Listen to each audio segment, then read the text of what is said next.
those of the program's participants and do not necessarily reflect those of station staff, management, and advertisers. All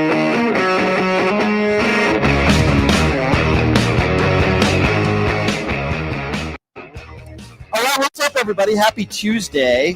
Thank you all for joining us, pushing the limits on another very busy news day. At PTL Radio Show, you can find me on YouTube, on TikTok, on Twitch. Of course, the FM AM dial, KSHB, right here in Las Vegas, and the website, pushingthelimits.live. We have a very special show planned for you today with some very special guests coming up here a little bit later in the program. There's also a lot to get to today. It appears as though SNAP funding, there are millions of people that are going to be losing their food assistance benefits starting on November 1st, and states are trying to figure out how to keep people on these food benefits. So we're going to be talking about that. Mike Johnson continuing to lie and embarrass himself once again in a press conference this morning. And we're learning some very interesting details, a huge scandal, once again involving the Trump administration and all the money that the Trump family has made off of this organization. It's mind-boggling. Oh, yeah, more bombings in the Middle East. We'll get to that as well. So much to talk about today. And very happy to have the leader, one of the leaders of Midas Touch anyway, the editor-in-chief of Midas Touch. Always a pleasure having the one, the only Ron Filipkowski joining us right now on the show. Ron, it is good to see you, my friend. It's been a few weeks. How are you? Yeah, good to see you. Glad you survived your trip to you went to D.C. to debate Poole. I did, and I went to his compound in West Virginia. It was like an hour away, and it was quite an interesting experience, Ron, to say the least. And I'm going back out there in a couple weeks to debate him and Myron Gaines and Alex Stein. So it should be interesting. But yep, 2 hours face to face with Tim Poole. I'm not sure how many people could do it. I couldn't make it through it. I watched some of it. You know, I appreciate the fact that you were like basically on your own. It was like 3-on-1. And you came armed with some facts. You know, you were ready to go. You were obviously very well prepared. But I confess, I made it through about 15 minutes just because I can't stand Poole. No offense to you. No, you know what? You're one of many people that have told me the same thing. They're like, Brian, I could only get through like 15 or 20 minutes of it. I'm glad you at least got through 15 minutes. Imagine how I felt. It was 2 hours. But anyway, Ron, I appreciate you being here. And I want to talk about, you've tweeted about this today. What would normally, under regular circumstances, be an enormous scandal involving the president of the United States and his family. Let's talk a little bit about the Trump Organization. And correct me if I'm wrong, but back in 2024, the first half of 2024, the family made $51 million in this organization. Now 2025, first half of 2025, $864 million. Why are more people not talking about this? I mean, I don't think anybody's commented on or written about the Trump crypto scam more than me. You know, I've been on this since the middle of 2024. And when this all really started was when Jason Miller arranged to have Trump speak in front of the Libertarian Party, which was a boneheaded move because he was trying to like secure their endorsement. And he had him speak in front of him, and he was pretty much booed and heckled there because the libertarians don't particularly like Donald Trump. But one of the things that he came up with as part of his scheme to try and get their support was to pledge to deregulate the crypto industry, because the libertarians are really big into the crypto because it's like anti-bank, you can bypass banks and all that kind of stuff. That's big in their agenda. So he promised that. And then, you know, Eric and Don went all in on this, were approached by crypto people about doing a Trump coin, you know, these guys knew nothing about crypto. In fact, in the past, Trump has repeatedly denounced crypto in years past, saying he thought it was all a scam and people shouldn't put their money into it and this and that. But all of a sudden, you know, he's done a 180. So they set up this company called World Liberty Financial. And I watched it happen. It was right before the election. So Trump wins the election, and then they launch this company. And, you know, they launch World Liberty. Trump launches his coin. He announced it on January 19th, 2025, one day before the inauguration. Melania Trump issued a Melania Trump crypto. Barron Trump even issued his own crypto. Literally every member of the Trump family launched a crypto scam when 6 months before they had nothing to do with crypto. It is a purely cashing in on the presidency in a way. Before in the first term, they were trying to cash in on the presidency by having people stay at his hotels, in his golf courses, and buy, overpriced scotch and sodas. Now they figured out, why are we nickel and diming and squeezing 10 million here, 10 million there out of these people, when we can come up with a crypto scam? We put no money in. We have no product. There's no brick and mortar product. We're not selling anything really. And people are just handing over to us tens and millions of dollars. And you think about this, the Trump org. This is the story that Reuters broke today. And there have been other stories in the past about some of the foreign buyers of this crypto over the past several months. The Trump org is that's their corporate umbrella. It's existed for 30 years, right? That's where all their golf courses, all their hotels, everything falls under the Trump org umbrella. Trump org, as you just said, the first 6 months of last year made $51 million in profit. 51. This year, over $860 million Trump org made. 17 times more money this year than last year. And 90% of that is crypto being bought by foreign people. One of the major investors was a Chinese guy who's currently being investigated for money laundering in the UK. UAE put in $2 billion. I mean, these are all foreign people paying the Trump children hundreds of millions of dollars. And they have no expertise in the crypto industry. It is pure bribery. It is, to me, the biggest political scandal in U.S. history, and virtually nobody talks about it. And Ron, it is interesting, isn't it, that these same people who were complaining about Hunter Biden selling a painting for $5,000 or $10,000, or him working for Burisma making $50,000 a month with no experience, are the same people that seem to have absolutely no problem with this crypto scandal that has literally made the Trump family almost $1 billion this year. Look, I made it clear throughout Biden's presidency that I was not a Hunter Biden fan.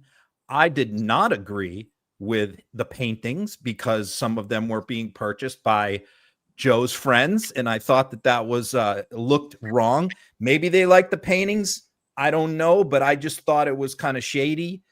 The Burisma thing was, I don't think he should have done that deal. I don't think he should have been on the board, but at the same time, like, what they tried to blow that into was ridiculous. And them trying to attach that to Joe was ridiculous. Look, Hunter did some grifting. There's no question about it, but Joe had nothing to do with it. But now we have these people. Donald Trump is making this money. It's going into his pocket. And by the way, this is not stuff that's like locked up somewhere, that's in like a trust that he can't touch it. This is liquid money. This is in their pockets right now. Barron Trump, 18 years old, freshman in college, has made over $40 million. An 18-year-old with no skills, virtually no education, no qualifications, has made over $40 million in crypto just this year. Why is that? None of this would be happening if Donald Trump wasn't president. Right. What's amazing to me, Ron, is you would expect people on the right to not talk about this. You would expect people in the media on the right, Fox News, Newsmax, OAN, to not be talking about this. That's par for the course, right? But the fact that people on the left aren't really, I haven't heard CNN cover this story. I haven't heard many entities that would be considered left-leaning media talking about this either.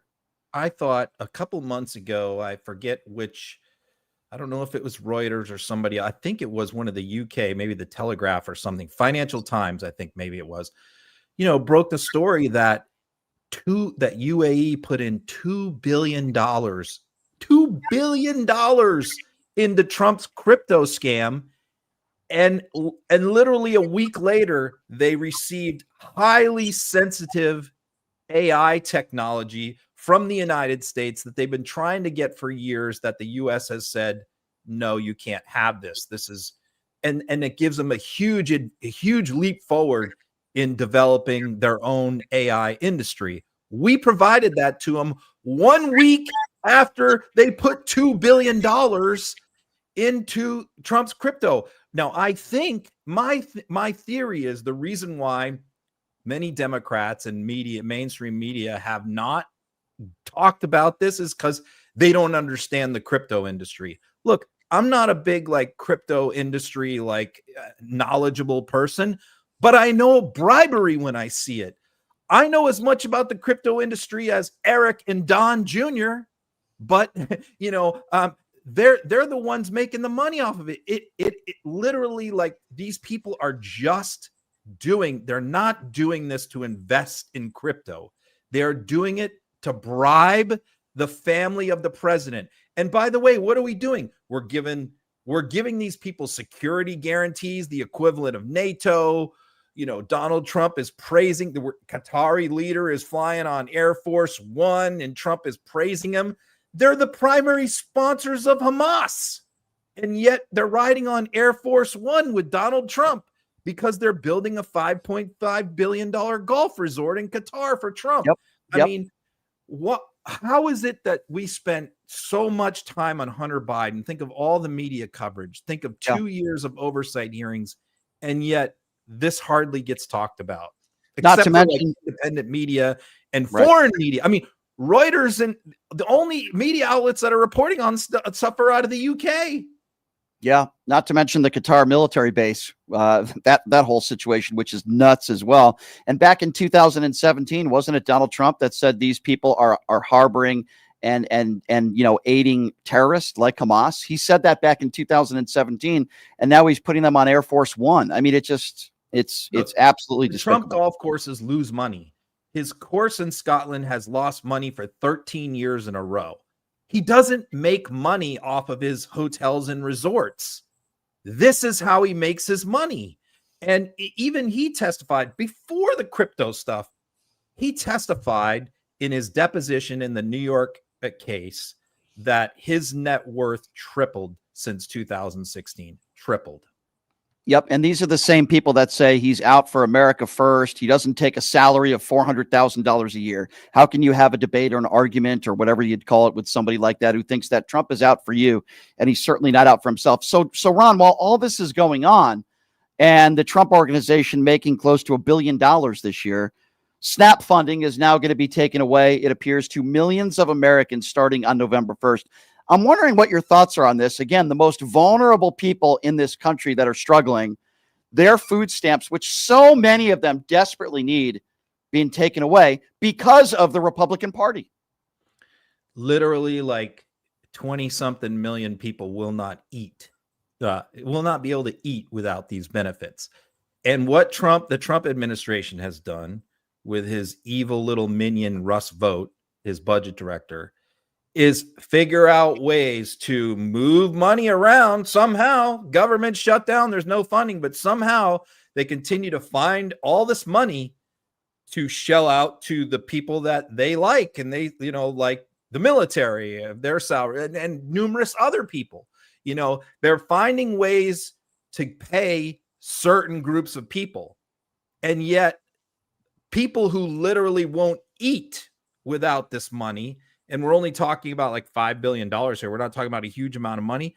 They can't find the money for them, despite the fact that there is a specific fund that was created exactly for this reason, if there was for an emergency fund. And yet the Trump administration has concluded, their lawyers have looked into this matter, and they have determined that that money cannot be touched for SNAP benefits. And by the way, the majority of beneficiaries of SNAP are in Republican congressional districts. The vast majority of people who get SNAP benefits. So even Josh Hawley, whose state has a massive number of SNAP beneficiaries, tried to introduce a bill just to fund SNAP. And he had something like 12 Republican senators who co-sponsored his bill, and yet John Thune will not bring it to the floor for a vote. Why? Because Donald Trump says no. We'll give up our leverage. They want to starve people for leverage.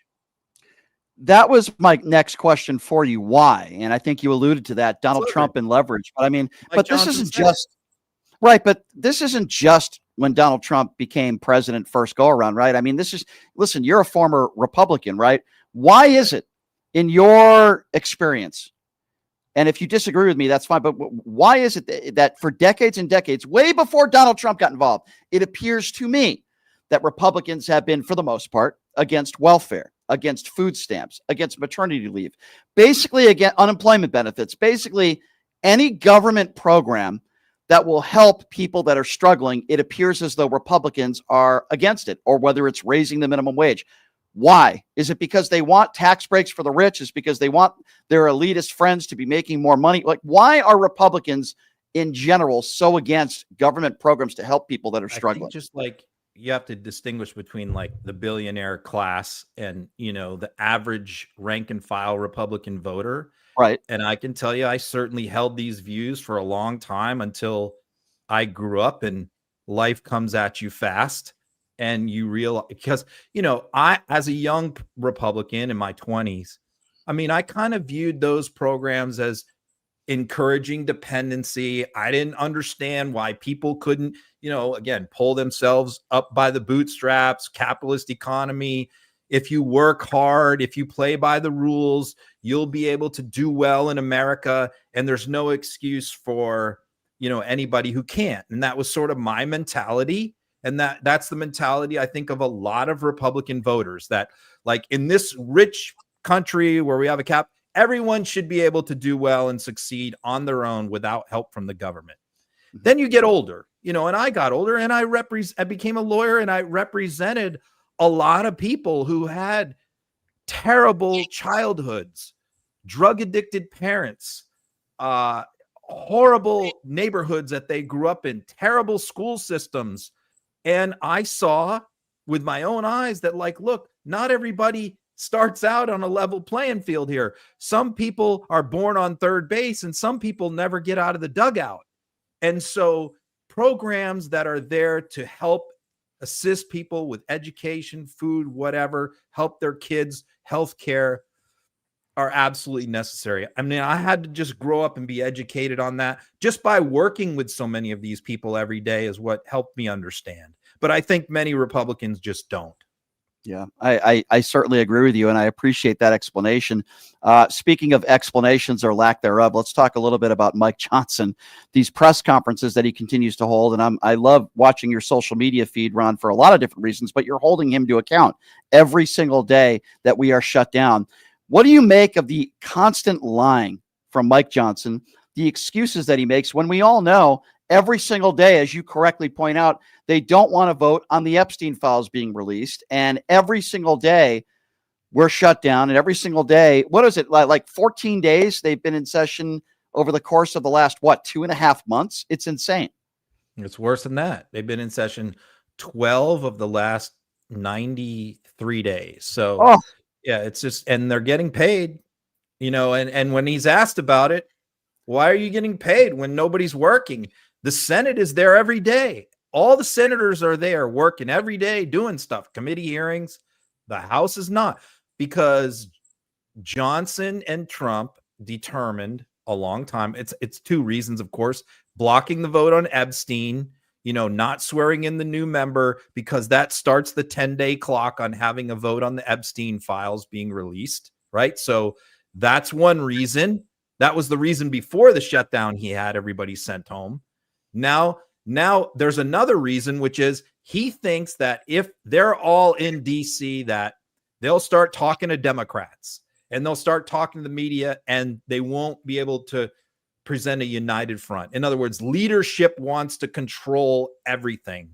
They don't want rank and file Republicans stepping out of line, as Marjorie Taylor Greene has been doing and did again today, stepping out of line and going against the leadership party line. So that's another big reason why he has sent all of them home and is keeping them home. But the optics of that are terrible.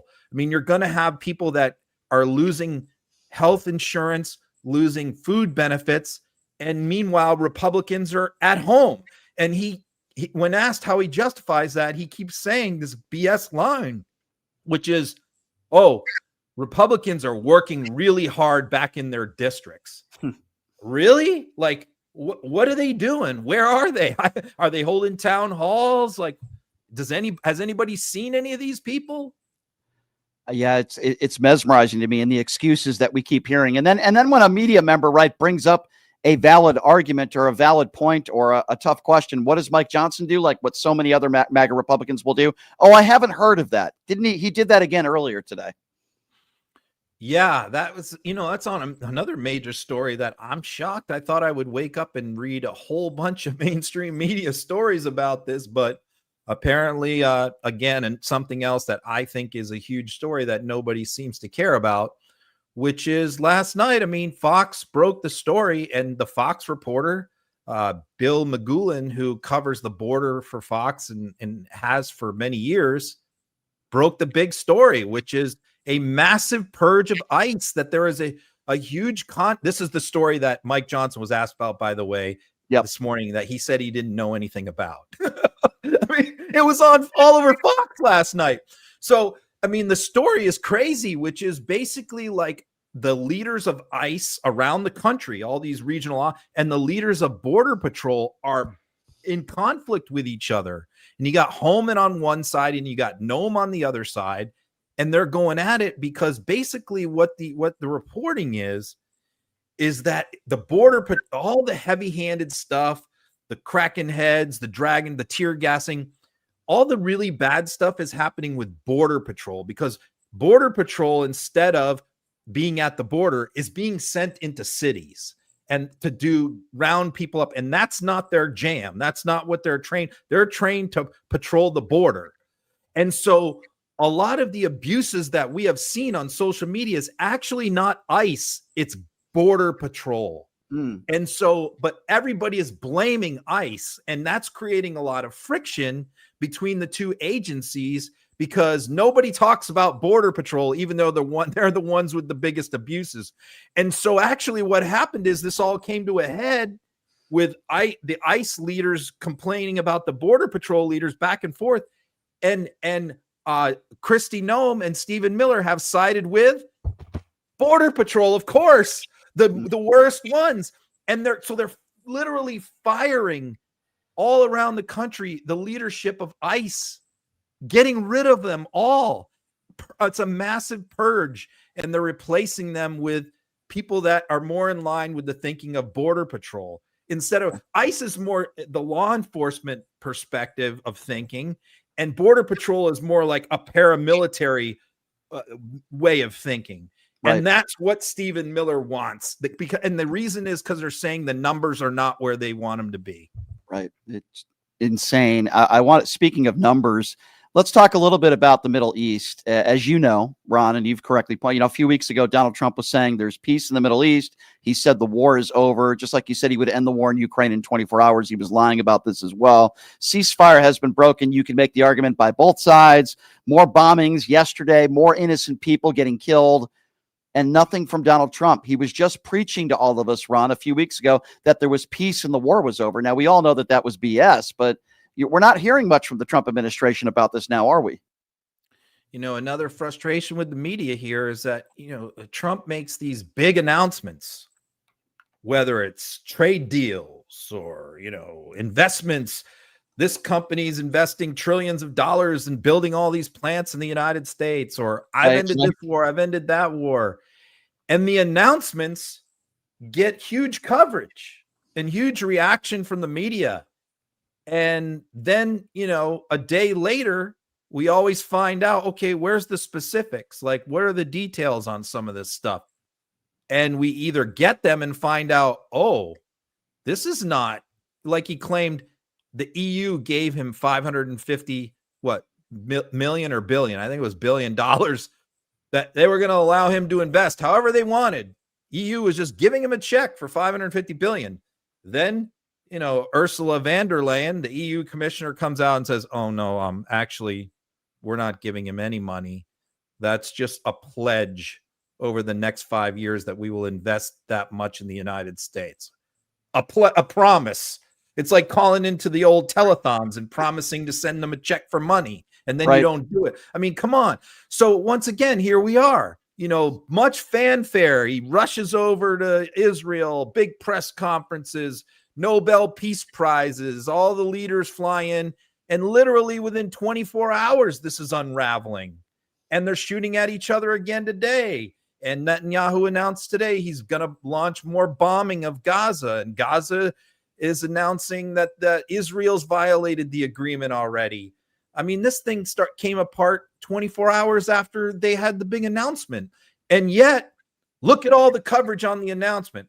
How much coverage has there been that this whole thing is BS and never happened? There's virtually no peace. Yes, I mean, we got the hostages back. Okay, that's a good thing. But, if he just tells the truth for once and says, look, I negotiated a hostage deal. This is going to be very difficult. It's going to be a long haul. It's going to be, but no, that's not what Trump does. Trump declares, this is peace. No one else could do this but me. I've ended 1,000 years of conflict. If he just wouldn't lie so badly, I think the American people would buy what he's selling, but he just can't help himself. As far as Ukraine goes, let's talk a little bit about that, because it appears as though, and I don't know what information you got about this, but there was some sort of screaming match when Zelensky last time he met with Trump.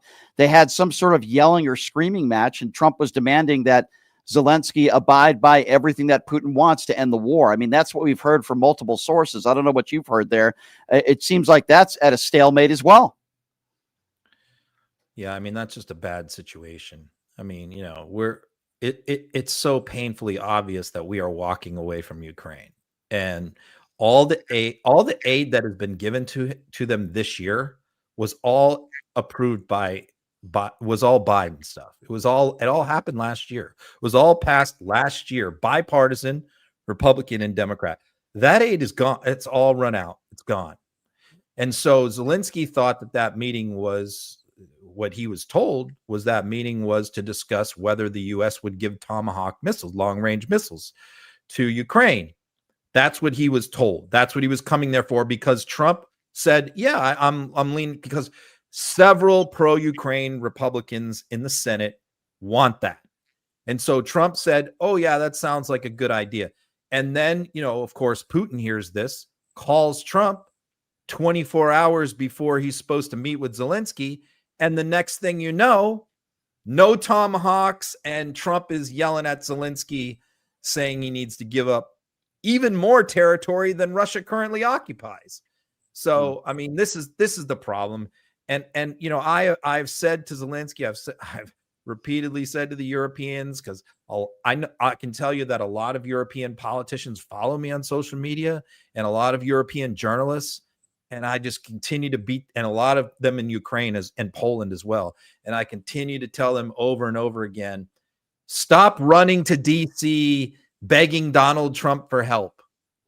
You're not going to get it. This guy is going to walk away and sell you out. And you have to just understand that it is up to you and only you to help Ukraine, because we are not going to help you. We are not going to do anything for Ukraine next year. I can guarantee it. So long as Donald Trump is president, I completely agree with you there. Why there's so much that we've covered today. What are you working on today? I'm not even sure. There's so much to talk about on your Substack. Well, I'm in Maine, I mean, there's so much, a lot of the stuff we just talked about, but a lot of the redistricting too. And, the Maine Senate race is starting to really consume a lot of people here, Sure. With all the Plattner controversy and Mills. Right. And, it's so hard to explain it to people that Maine is such a different place. And, Plattner drew a big crowd last night. I didn't especially love some of the things that he said. I don't especially love the fact that he's just kind of shrugged off the Nazi tattoo and the Reddit stuff. But at the same time, I mean, I understand Maine wants a younger fighter who talks a good, tough game. They don't like the establishment. So, I'm writing a little bit about that stuff as far as that goes. I think my inclination is the bottom line is like, this is our best chance to get rid of Susan Collins. Like Maine has never had a better shot to get rid of her, because I think just everyone in Maine is so tired of Susan Collins. Even the Republicans aren't thrilled about her.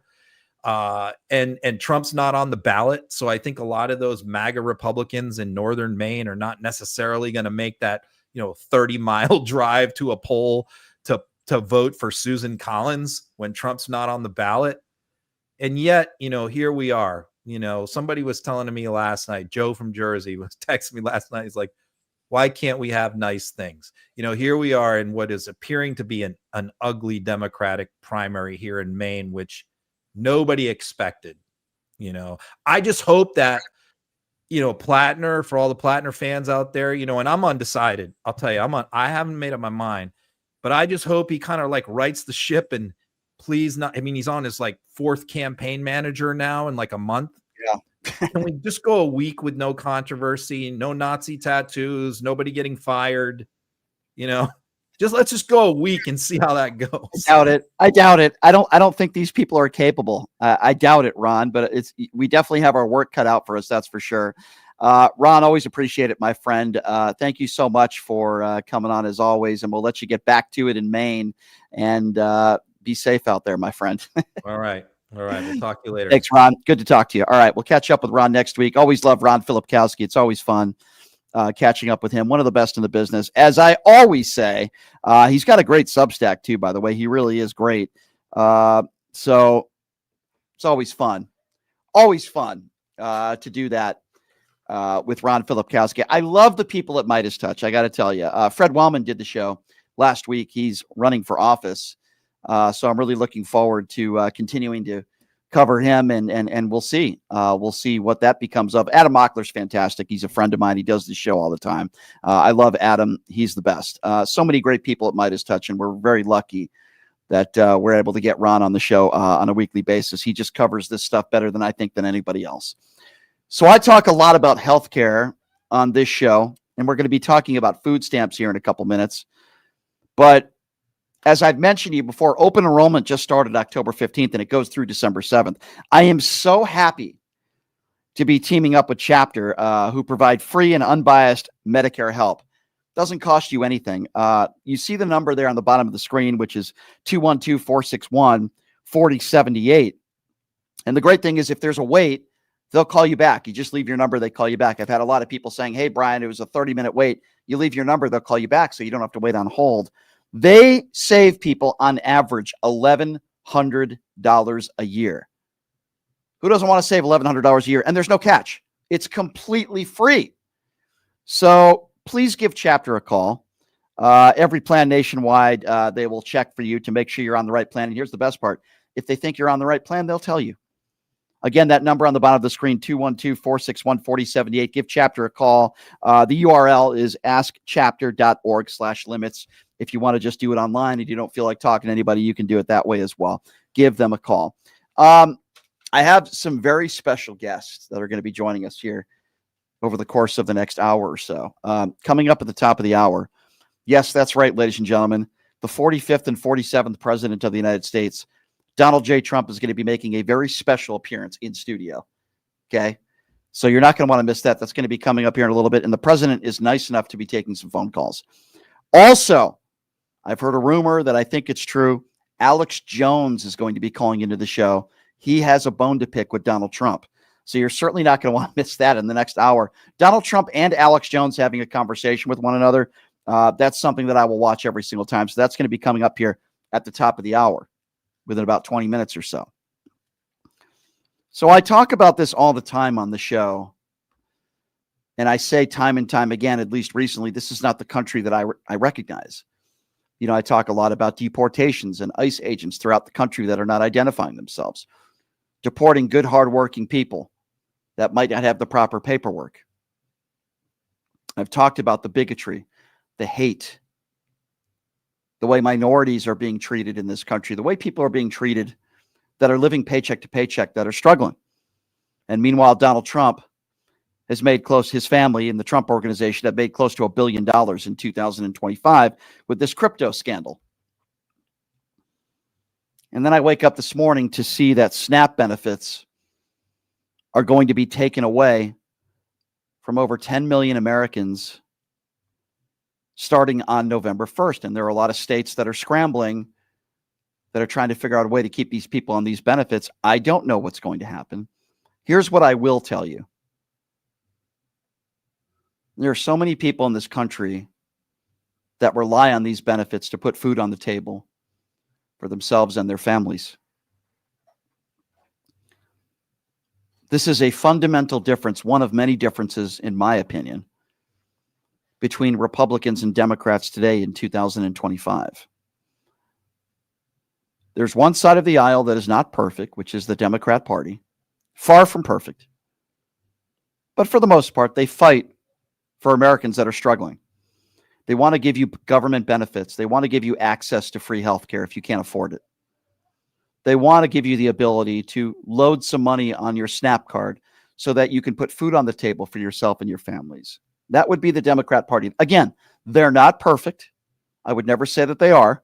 But for the most part, the Democrats, at least today, are fighting for the American people. And that is why we are in a government shutdown right now. And for whatever reason, and I asked Ron Filipkowski about this earlier, Republicans have no problem taking food stamps away from so many good, hardworking Americans, and many of them who are suffering, some who are working 2 or 3 jobs.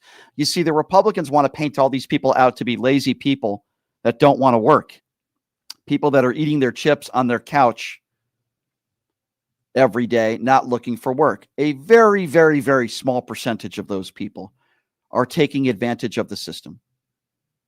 That's going to happen whether we're talking about food stamps, whether we're talking about unemployment benefits. That's going to happen, but that doesn't mean you take it away from everybody else. Keep in mind, the people that are doing this are people that have very good jobs. They're making at a minimum 6 figures a year. They have health care for themselves and their families, and they're able to put food on the table. Many of these Republicans don't care. They just simply don't care.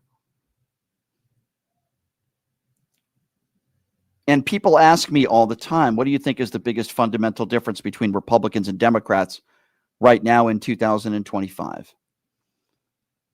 And what I tell them is Republicans don't seem to care about wealthy people. All right, so here's what we're going to do, ladies and gentlemen. We are going to take a quick break, and when we come back, the 45th and 47th President of the United States, Donald J. Trump, is going to be joining us in studio, and he's going to take your phone calls. Folks, you're not going to want to miss this.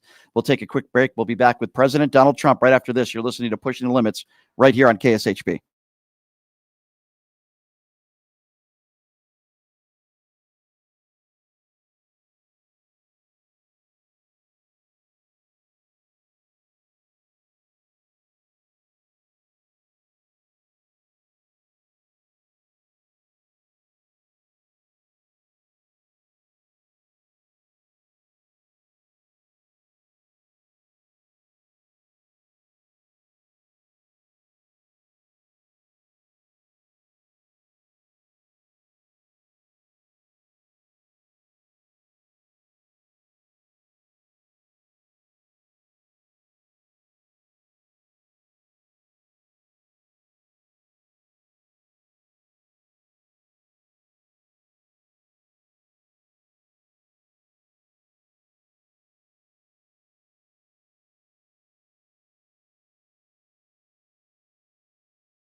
right, welcome back. It is Pushing the Limits on a Tuesday. We have some big guests on this show. We just had Ron Filipkowski from Midas Touch.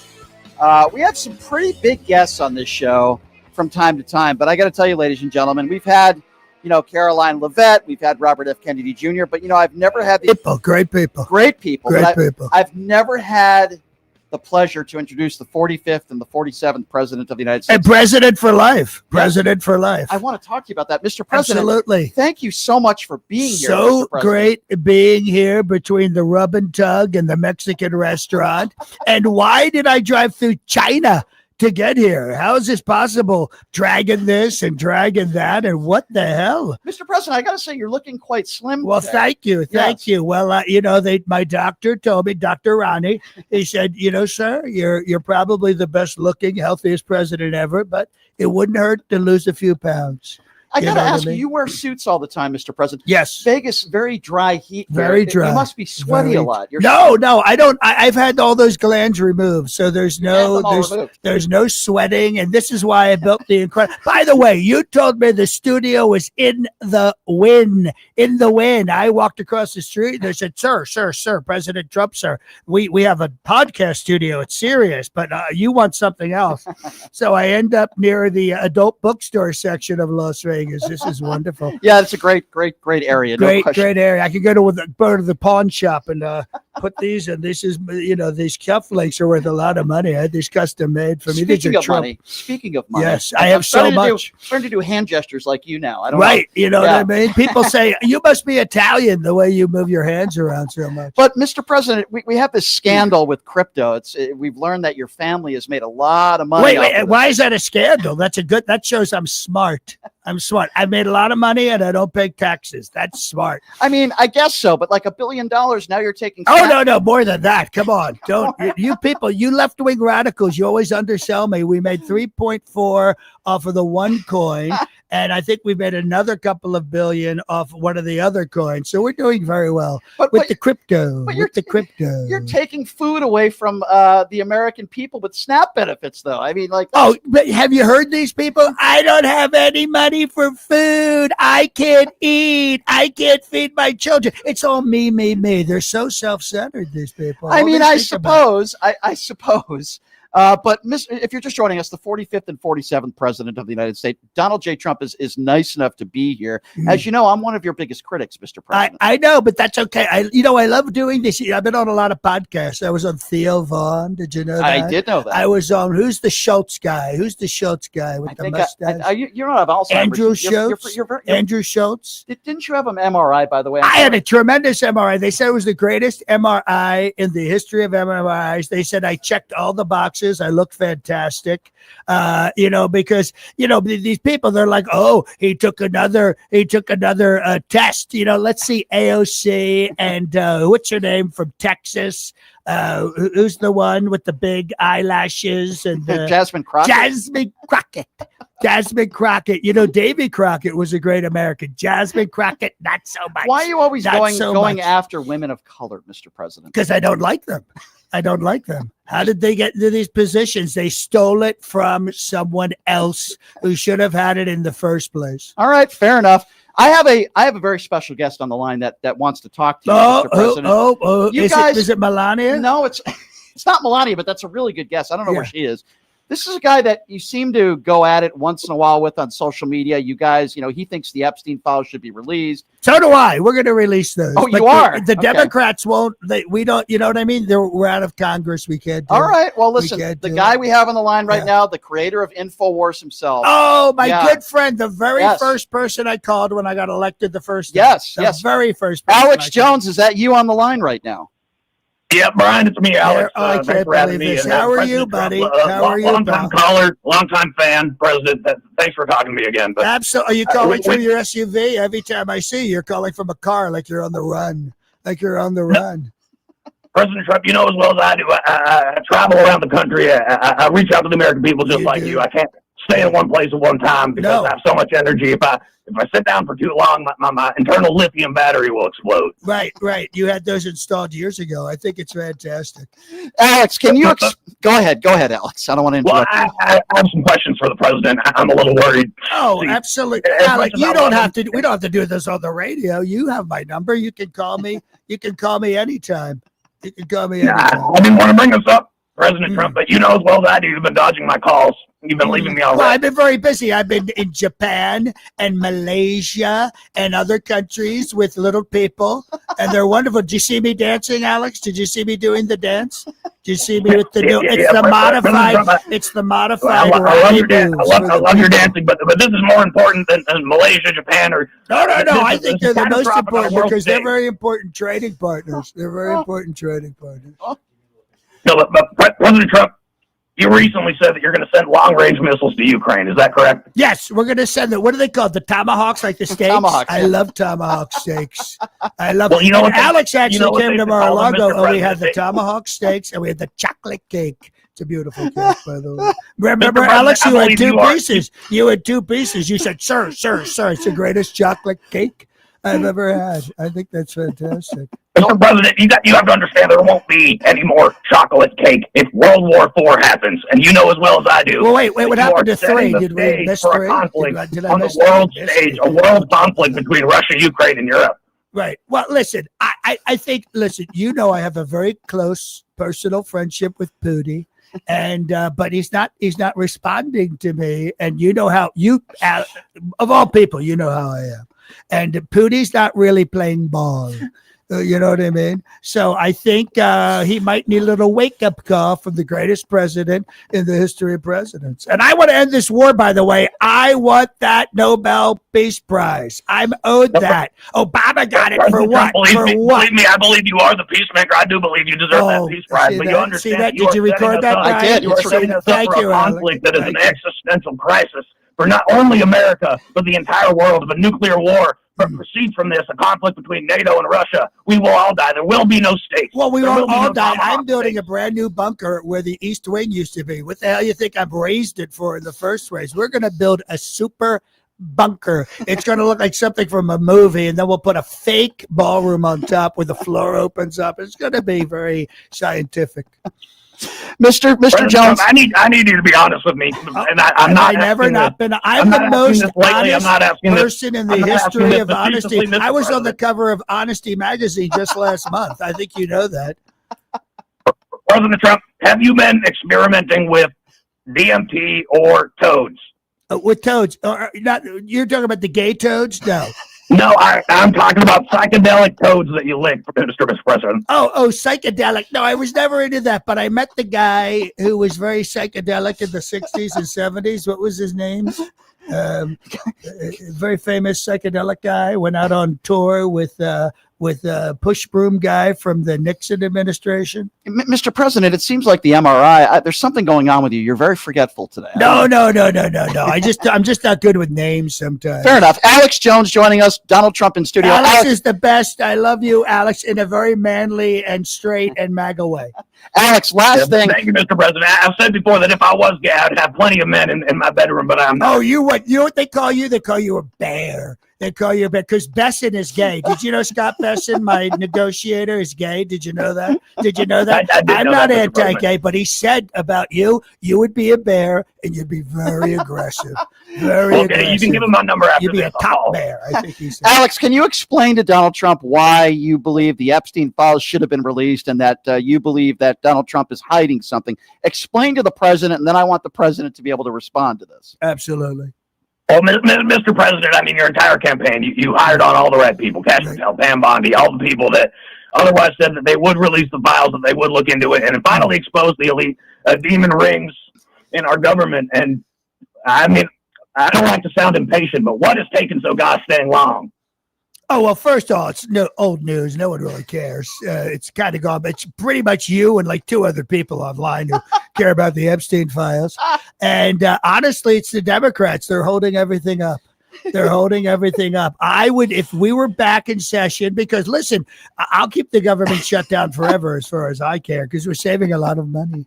We're saving a lot of money. So it's not really about. Tell you what, let's make a deal. I know you love deals. Oh, I love it. No one has made better deals than me. With Canada, we're not even dealing with them right now, because what do they really have? They have aluminum, the most aluminum in the world, and they have the most lumber and that pancake syrup. But other than that, what do they have? They got nothing. Alex, do you agree with Donald? I got to admit, their maple syrup isn't good. But my deal is this, Mr. President. I will stop pestering you. I'll stop calling you. If you text me the PDF of the Epstein files, unredacted, I will not share it on InfoWars. I just need to read it for my own personal. Well, I'm going to talk to Pam, and I'll talk to Cash, and I'll talk to whoever else I need to talk to, and we will get you that binder from 6 months ago right away, the one that they held up that, all those people, Well, I appreciate that, Mr. President. I was a little offended that I was not invited for that little press conference. We just didn't have enough food. We were still new to the White House, and we know how you eat.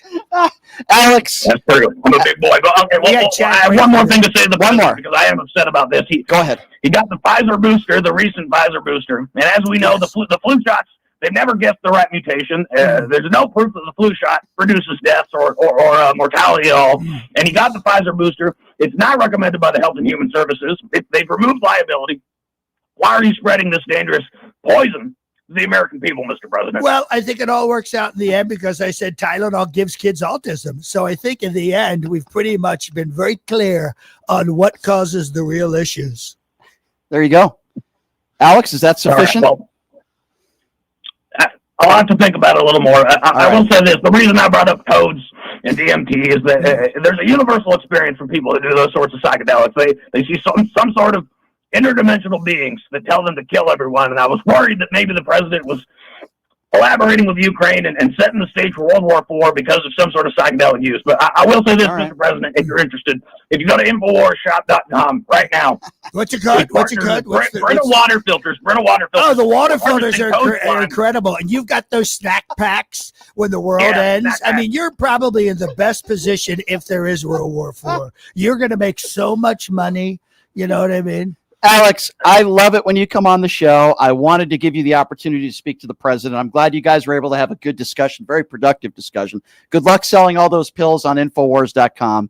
And don't forget to check out the toad slime that's been filtered. None of the psychedelic desire to kill anyone, but all of the delicious good stuff. Toad The good stuff. That's Alex, thanks for coming on. I appreciate it, my friend. Thank you, Alex. We'll talk soon. I'll get those President Epstein Trump. Redacted files out to you very soon. There you go. That was a deep state for us, President. Right. That was a very pleasant conversation. Oh, he's the best. He's been behind. I didn't think you guys always got along.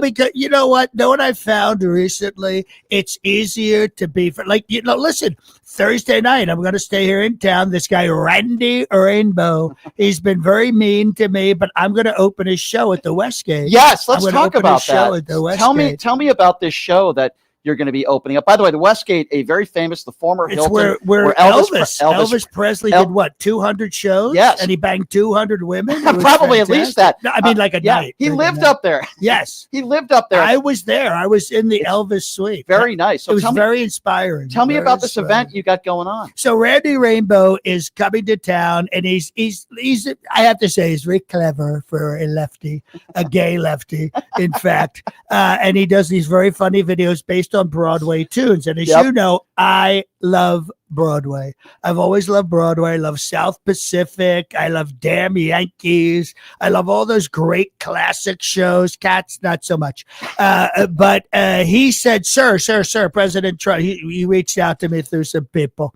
And he said, I have an award for you. And you know me, I cannot stay away from an award. I think it's the Sean Hannity Award or something like that. So he's going to present that to me before the show. And I said, because of that, Randy, we are going to pack the house with all of my MAGA people at the Westgate. We're going to sell it out. Do you know how you get tickets to that? Is it the Westgate box office? Go to the Westgate box or go to randyrainbow.com. Okay. And there's a ticket thing right on there. Enough. Either way, you can get it. But if you're here in Vegas, you can go to the Westgate and we'll box revisit. office. I don't know if you have enough time, Mr. President, to take a few calls. I love taking calls. Okay? I practically invented taking calls. No one was taking calls until I started taking calls. Now everyone's taking calls. Fair enough. Taking calls. I appreciate that. When you need to get out of here, Mr. President, please let me know. Absolutely. I know there's a lot No, I flew in from Japan. I am here. You did? I am here. So Air Force One is here. It is parked. Your former buddy Harry Reid. Yeah, and that's why I couldn't remember because that what do they call that? Jet lag. Jet lag. Is that what they call it? Fair enough. Well, here's what I'm going to do. I'm going to open up the phone lines at 702-221-7283. Again, that number 702-221-SAVE. 702-221-7283. This is your opportunity. How many times do you get the chance to ask the President of the United States a question, Donald J. Trump? So here we go. 702-221-7283. Folks, you can't see it, but the phone lines are all lit up. This is absolutely. How can they say I'm not popular? How can they say my numbers are down when 15 people are calling? That's true. A lot of people want to talk to you, Mr. President. A lot of people. Yes, a lot of people. And by the way, we have the hottest economy in the world. Do we really? We have the hottest economy in the world. That's Everyone not what I wants heard. to make deals. That's not what I heard. Well, that's the left-leaning lunatics on MSNBC, or as I call it, MSDNC. They're all against me.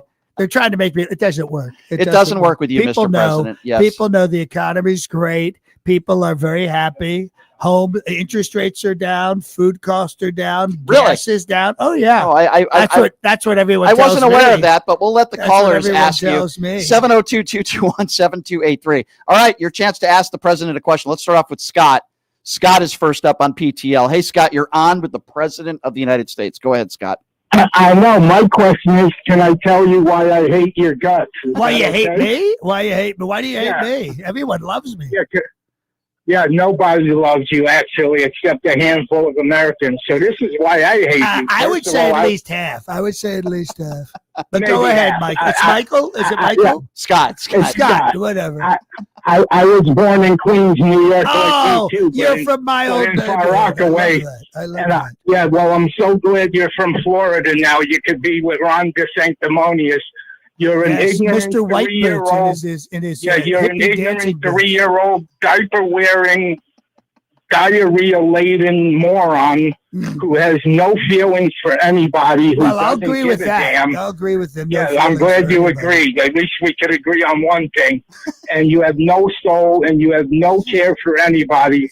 And I'm so glad I could get this opportunity. I'm so glad you brought this comedian on. We've had 2 clowns for presidents. One was Ronald Reagan, who was bozo. I liked Ronald Reagan until the Canadians. Yeah, I know you liked him. They took his thing and edited it. Scott, said he hated tariffs. You liked him so much.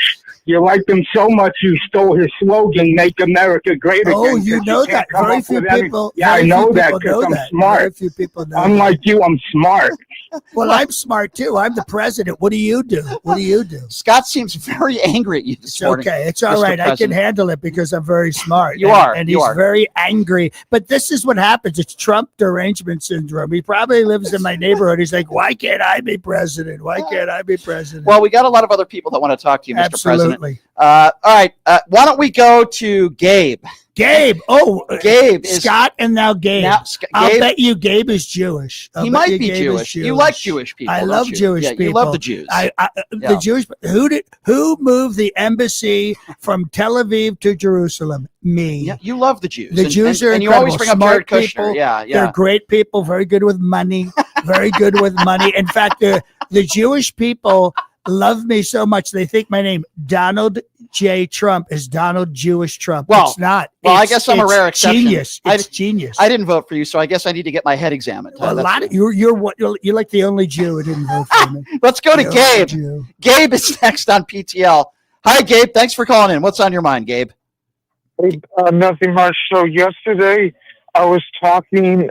Yesterday I called you, Brian, to talk about about Steve Bannon basically said that Trump may run in 2028. No, not may. I will run, and I'll win. There you go, Gabe. He's going to run in 2028. He just told you. Dude, you're about one Big Mac away from kicking over. Oh, people, excuse me, hold on.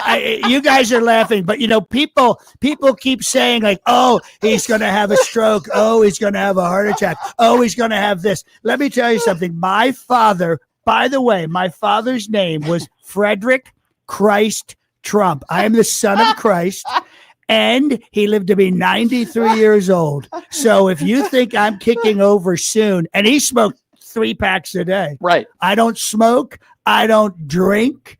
I'm super smart, as we all know. I'm a stable genius. So I am going to be, listen, Gabe, I'm your worst nightmare.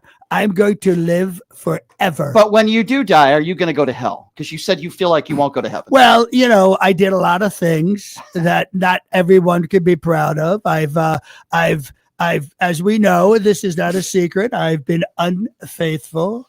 And I know that's, and now as I do get older, I feel my mortality. And I want a clean slate. And I'm sure with the money I'm making, we could buy my way into heaven. I'm sure. Yeah. So we have a guy on the line who fills in for me from time to time, and he really wants to speak to you. Beautiful. Leonard Cardinale, former cop in North Las Vegas. Leonard, you're on with the President of the United States. Go right ahead. Hey there, Mr. President. Leonard, this is how are Leonard. you? Wow, that's really an honor. It is. Mr. It President, is for you. I do have I co-host with Brian once in a while. My name's Leonard, sorry.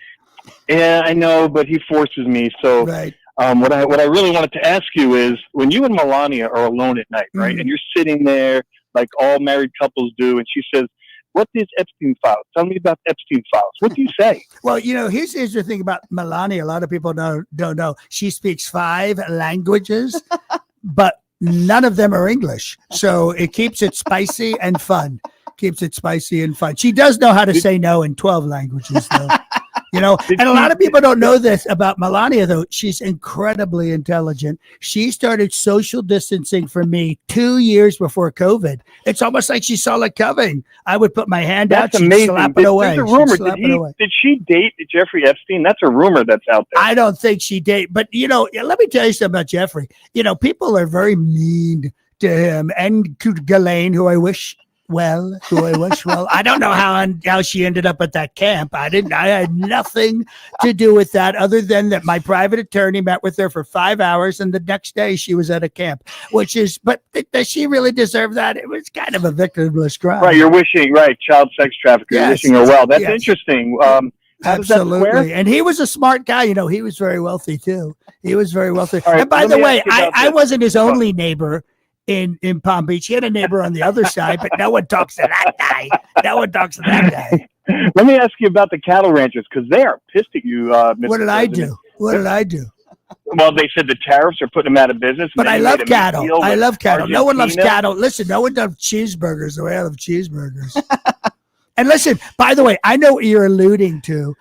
Me sending, what's his name? Javier Milei. Yeah. Javier, $40 billion.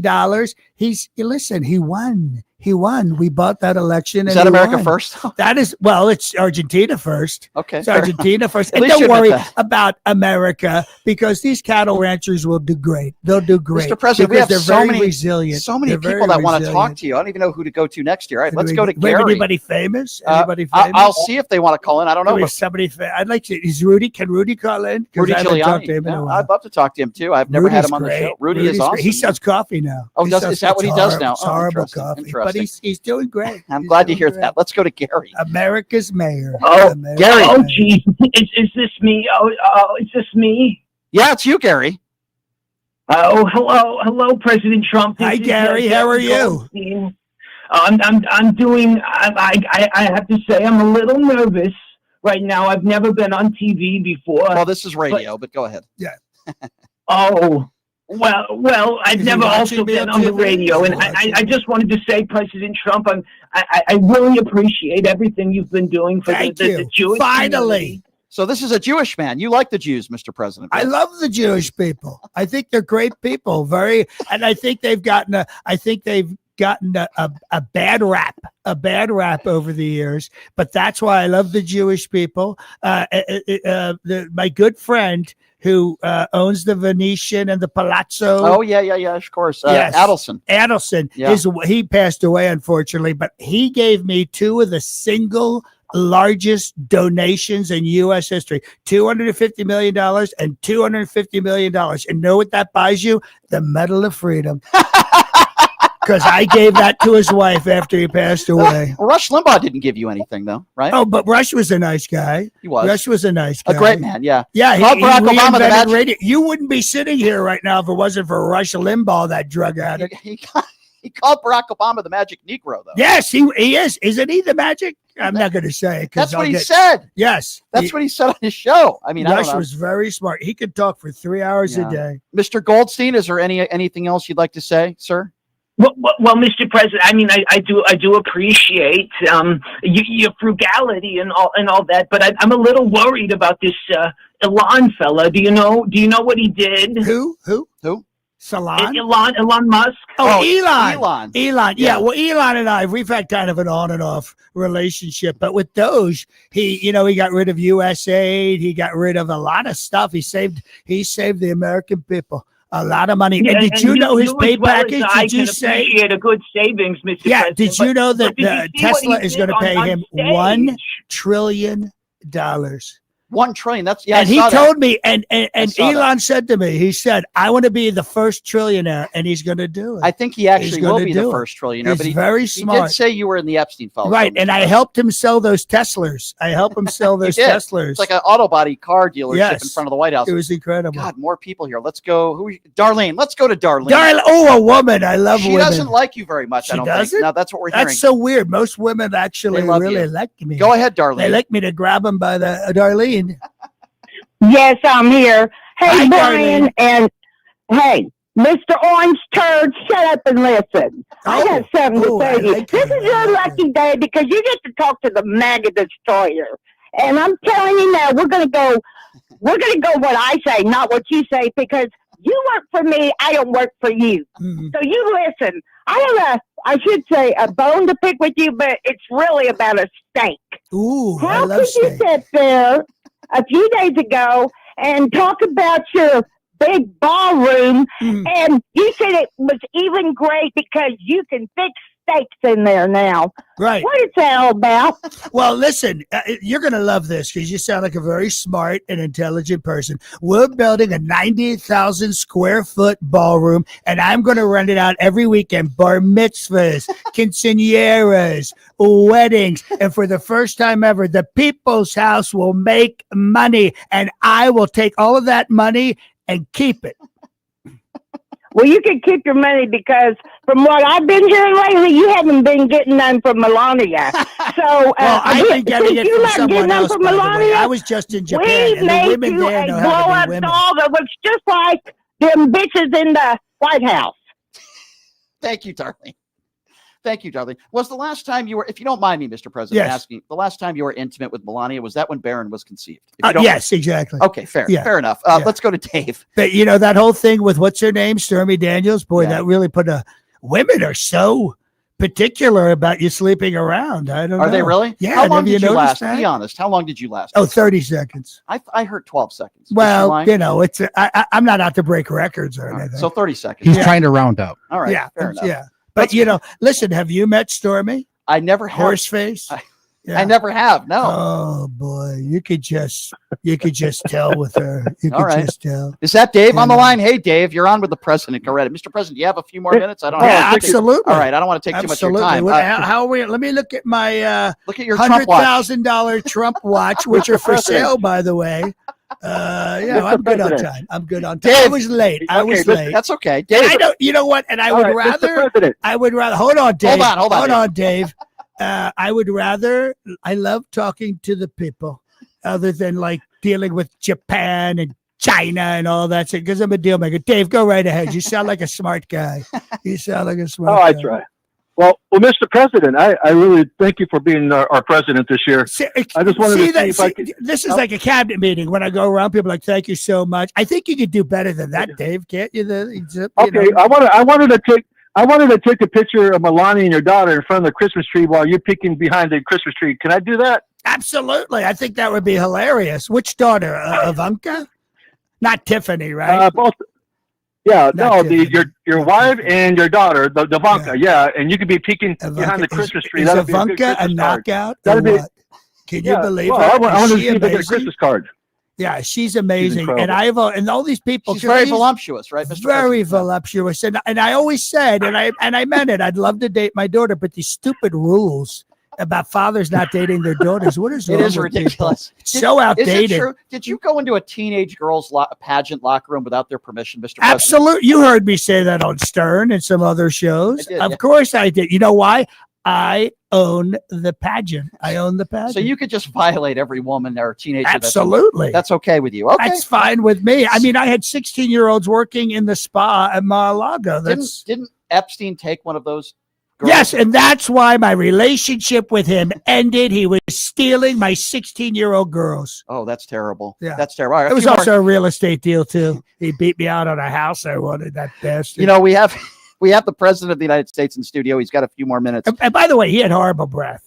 He had horrible breath. Did he I would really? tell him, I would say, do you want a chiclet? Do you want a Tic Tac? He goes, no, I don't want anything. People have said you have a strange, I don't smell it today, but people have said you have a very strange odor to you. Yeah, do you believe this? Yeah. Do you believe this? I wear Trump cologne all the time. Really? Yes. How much are you selling that for? Well, now it's a classic because we stopped production, so people are trading it on eBay for a lot of money. I didn't know you had your own A cologne. lot of All right, we got oh. another woman that I would like to speak with you. Oh, Let's go another to- woman. You Yep. see that? I'm attracting the beautiful Yep. women. Yeah, you The are. Let's go to beautiful Let's go to Shelley. Shelley. Shelley. Oh, I think we have another Jewish woman. Shelley. Shelley, go ahead. Hello, Donnie Dumpy Pants. Oh, hi, Shelley. How are you? I'm so sorry. That was so disrespectful of me. That just slipped out. That's What okay. slipped out in your diaper? Yes. Sorry. People make these diaper jokes. It's so. But I so- just wondered, Depends. are Go ahead. do you have your grinder in sync with Mike Johnson's? Because Grinder. I know this. Excuse me. There's a Excuse me. big Listen, I gathering don't mind some of the jokes, but no Republicans. one has ever accused me of being a gay guy. A gay guy. I know the gay people. I like the gay people. Who do you think does my hair and my makeup? But I have to tell you, I'm not attracted to men. And if I was, I would tell you, because Scott Bessent, one of my top guys, he's gay. I don't mind gay people, but I don't have Grinder. And if you know me, the only thing I have on my phone is Truth Social, X, because I have to have that, and some texting capabilities. But I don't know Grinder. I don't know that you could see naked men online. Who would want to see? That's disgusting. Shelley, he claims he's not on Grinder. You don't believe I'm that? not on Grinder. What's the other one? Shelley hung Tinder. up the phone. Tinder. Well, Tinder. Tinder's not really. I mean, you could be gay and be on Tinder too. But I Really? think, yeah, Grinder's predominantly. For Oh, gay what's people. the one? Bumble. Bumble's Bumble. another one. Yeah, Hinge which- is another one. Hinge. What the hell is Hinge? It's like another dating app. It's another yeah. dating I app? thought I saw Melania on there, but maybe These I'm wrong. kids today, do you know what they do? In my day, I'd have to wine and dine and then like take a woman into a dressing room at Barney's. Now you gotta it's so easy. They look at the app because, oh, she's hot, and they swipe and then she wipes back and then they go to their apartment. I mean, if I had had that, I probably wouldn't have been. What happened with E. Jean Carroll and that Barney's, Mr. President? Well, let me tell you something. Whatever it wasn't worth the money I'm paying. Just in my legal fees alone. you've had to Horrible. fork up a lot of cash. Let's go to Stephen. A couple more minutes with the president of the United States, Donald J. Trump. Stephen, what's going on? You're on with the president. Hi, how are you? How are you? I wanted to share something I wrote real quick yesterday. Here's an idea Something you for a new wrote? commercial. A commercial? Okay, I'm good with commercials. You know, I did Monopoly, I did McDonald's, I did Pizza Hut with Ivana. Did you see the one with Ivana? I did. Me and Ivana did Pizza Hut. I liked it. Yeah, I liked it. Because that was the time they put cheese in the crust, which I thought was very innovative. Good idea for pizza. Yeah, great. But let me idea. hear your commercial idea. So for my watch. Remnants of sun-dried nothing burgers won't regularly tango down the drain. Liquid Jeffrey is the plumber to call first. Wonder if the John would consider that more of a trick or a treat. I'm glad you broke yourself up. Thank you.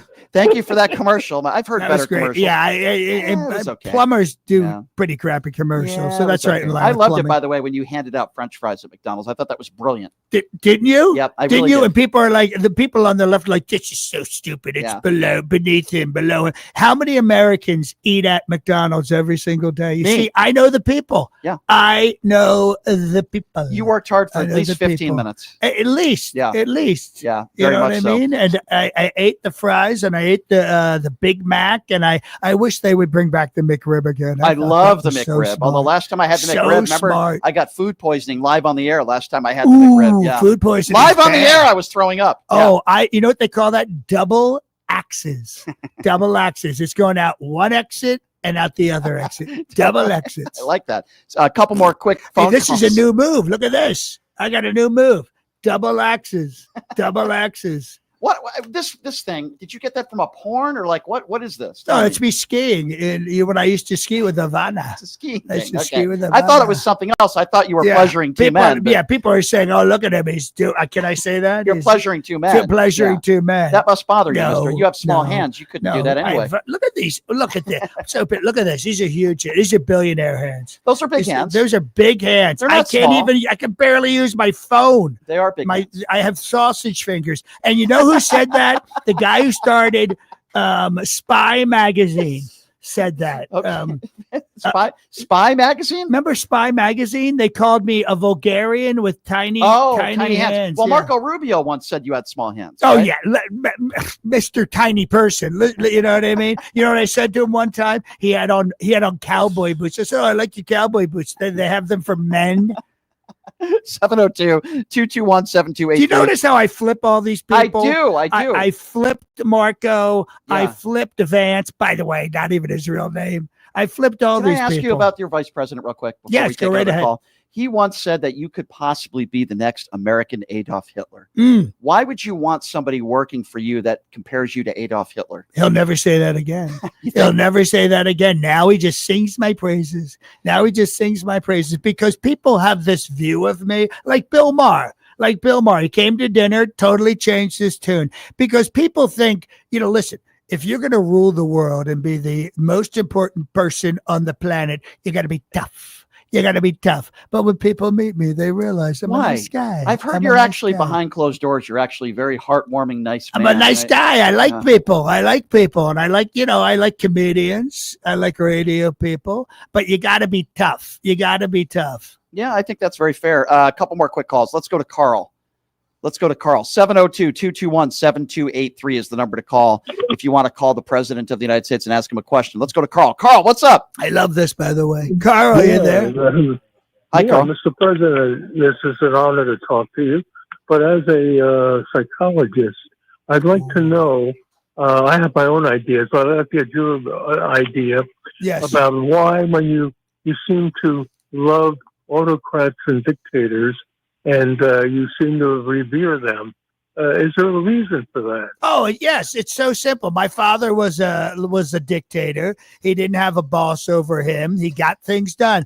And just so everyone knows, I never had a boss. I never had a boss, and I've never had a stupid HR department. So I like to get things done. A lot of people, even the Democrats, say, you know what? Love him or hate him, he gets things done. Yeah. And that's what autocrats do. And I don't think that's a bad word. Can I give you a real quick way of being a permanent dictator and really one you like? Ooh. You get a big potato and Get you a baked potato? tie a rope to it and hang it around your waist, Mhm. and you become a dictator. Oh, that's funny. I like that. Thank you for the call, Carl. A dictator. I wonder There if you he's go. really a psychologist. He might be. Yeah. He might be a dictator. I like Yeah. that. Let's go to Frankie. I think my niece, Mary Trump, is a psychologist. I think she wrote a very nasty book about you, No, didn't she? what the hell does she know? It's not like she's family. 702-221-7283. Frankie's next. Frankie, you're on with the Frankie! president. Is it Frankie Stallone? I love Frank Stallone. He's so good to me. Frankie, what's up? Well, this is more a question for you, Brian. But if Mr. Trump challenged you to a golf match, would you take him up? Oh, 100%. I would destroy you, Mr. President. Oh, really? Yeah, I heard you Really? cheat. Did By the you- way, why do you cheat on the golf course? I don't cheat. Everybody says you cheat. That's nonsense. Everyone says a lot of stuff. Let me tell you something. I have won every single championship at every single one of my golf courses Really? for the last 40 years. You can't even For the swing a last- golf club. Well, that's neither here nor there, What but do you somewhere in between. How is it that you win every club championship? Isn't that incredible? Is it just incredible? I had one round a couple of years ago, 18 holes in one. No one's ever done that before. Wow, that's very impressive. And my niece, Kia Trump, Don Jr.'s daughter, she's a good golfer too. Yeah, why She's don't you have a problem with your Don Jr.'s daughter selling, shirts and going to the White House and selling her, not memorabilia is the wrong word. Are you asking me this? Yeah, the man who has a gift shop off of the Oval Office? Are you seriously asking me this? You do. Yeah, I have a gift shop. Can I tell you? I always say to all the world leaders, exit through the gift shop. Exit through the gift shop. Good question, though. Maybe we can get that. Mr. President, you're probably going to take offense to this, okay? But if the next... I thank you for warning me. At least Megyn Kelly didn't do that. Blood coming out of her wherever. Yes, exactly. Mr. President, if I won the presidency, or if you won the presidency, yeah, you know what I would how do would that happen? Well, impossible. But if it did happen, if I was a Democrat, I would take your ballroom and I would take it and I would put pictures of you and Jeffrey Epstein in every single inch of that room. Would you have a problem with that? No, you know why? I'd probably kill myself if you became president. So all right, well, fair enough. I'd be long gone. I would weaponize let me tell you something. Let me tell you something. No, there will never not be a Trump in the White House from here on out. So that'll never happen. Oh. And when it comes to the ballroom, wait until it's done. Everyone's bitching and moaning about this ballroom. Obama built a half a basketball court. It was $350 million. Is that how much it cost? $350 million. Yeah. 350. I think they use gold bricks. Sounds very expensive, Mr. President. Yeah. All right, fair enough. He wasted a lot. Fair enough. We'll take a few more. 702. I'm amazed at the energy you have, Mr. President. At your age, you're almost 80 years old. People always say that, and that's why I love to do the press conferences on the plane back, because people are like, oh, he's sleeping. Nope, I'm awake the entire flight. Doesn't matter. Do you ever sleep at all? Not really. I'm not a sleeper. Sleeping is for losers. For losers. Fair enough. You know what I mean? I sleep in important meetings. People love to talk to you, Mr. President. I got to tell you, I have a left-leaning crowd, but they do like to talk to you. They do like to talk to me, and I'll answer any question. I'll answer Who's any next, CJ? legitimate question. Do we have a return caller? No. CJ's next. CJ. Hi, CJ. Sounds like you're on an Obama phone. Hi, CJ. I didn't know I was already connected. All righty. I was listening there. Anyway, earlier, Mr. President, where are you from, CJ? I like your voice. I'm from L.A. You're from Los Angeles? You sound like you're from the middle of the country or something. No, the other L.A. Oh, the other L.A. Oh, you're from Louisiana, my favorite state. Okay. Yeah, where Mikey Johnson's from. Yeah, Mike Johnson. He's great, isn't he? No, he's not. But go ahead. Fantastic. He's not. But go ahead. He's such a all righty. You were talking about your niece and the book she wrote. Kia. Yeah. Kia. They named her after a car. I was not happy about that. I said Porsche. They were Porsche at least or something. Rolls Royce. Yeah, because you also referenced your youngest son, and his name is what was Barron. His name is Barron. Barron, yeah. And he's 9 feet tall. Years and years ago, you had this publicist who called into Forbes and said how rich you were. That put you on the John Miller. John Miller called in. No, that was John Barron. John Miller was another one. Oh, that was the other name. Yeah, that I used. Yeah. So why did you name your youngest son after an alias? Oh, because I just thought it was such a great name, Barron. Well, I thought maybe it's because you have multiple personality disorder. Barron Trump. BT, like BT Barnum. How's Barron doing, by the way, Mr. He's President? doing great. He's so great with the cyber. He's so great. He has a Lenovo computer book thing. Why is it that he can turn it off and he can turn it on? Because I shut it off and I walked away and I heard that sound and he turned it back on. Mr. President, do you mind a personal question? No, go ahead. Speaking of Barron and Melania. Yes. So Melania was asked why she's not living in the White House and why she apparently never sleeps with you in the bedroom. And she said the reason why is because she needs to be a mother to Barron. And it confused me because Barron's in college. He's at the university. And what was that a lie? Is that no? You know, I don't know if you've read any of the recent sleep stuff. I mean, I don't sleep a lot, but she sleeps a regular 7-8 hours, and it turns out 4 out of 5 married couples now sleep in separate bedrooms. Wow. So yeah, isn't that sad? She likes to sleep, and I'm awake. So what do you do for relief? What do I do for relief? Yeah, you know. I don't. I still have the photos from the time with Stormy. Okay, fair enough. I didn't know that. Okay, so that's where the relief comes. Yeah, that's the Mr. relief. President, I never see you smile. I'm glad to see you smile. Thank you. I smile a lot. What are you talking about? I've never seen you smile. You finally smiled. I've never seen you smile, Mr. President. I got a lot on my mind. Stormy Daniels gets you to smile. We have a local call. All these calls are all over the country. By the way, you've had a lot of porn stars on this show. I've had a few. Yeah. I've had a few that are fans of yours, by the way. Oh, who? Yeah. I've had Evan Stone. I've had Katie Morgan. Who's the woman who came on the show a few months ago who got angry at me? Rochelle Ryan. So Rochelle Ryan is she said she was willing to relieve, if you get my drift, all the firefighters in California. Oh, her? Yeah. Oh, she's pretty slutty. She's kind of slutty. Well, okay. I mean, she's a porn star. Oh, yeah, that's true. You made a good point. Yeah. I kind of overlooked that. She's a porn star. She gets paid to be slutty. Yeah. 702-221-7283. We have a local caller from Las Vegas. Beautiful. Let's go to Jeff. Jeff, what's going on? You're on with the president. Go right ahead. Jeff. Oh, it's such an honor to speak to DT Rump. Thank you. DT Rump. I like that. What did you think about way back when Michelle Obama was growing a vegetable garden in the Rose Garden? What did I think about it? I thought about paving it over as soon as I saw that, and I did. No one likes vegetables. No one likes fruits. And no one likes women with their fruits still attached. There you go. There's your answer. And also, are you coming out with any new meme coins or Bitcoins? And how's your Bitcoin account doing? The Bitcoin account is doing great. I don't want to be hateful. And we'll be coming out with tons of coins. And within the next 6 months, we're going to have that silver dollar. I mean, the dollar coin with me on the front and me on the back. And you know what? It'll be the only coin in history that's heads. You can't lose. You can't lose. Thank you for the call. You know, Mr. President, I still think about that day, January 6th. Mm-hmm. And you're this person who still says he won the 2020 election. Right. I won it. Will you for once concede? Will you ever concede you lost to Hillary? No, because I'm not a conceited person. So I would never concede. I'm very humble. Fair enough. All right. Fair enough. Mr. President, we're winding down here, and I really do appreciate you coming in. I really do very much so. There's a lot of people that are very worried in this country, right? You have 3 more years to go.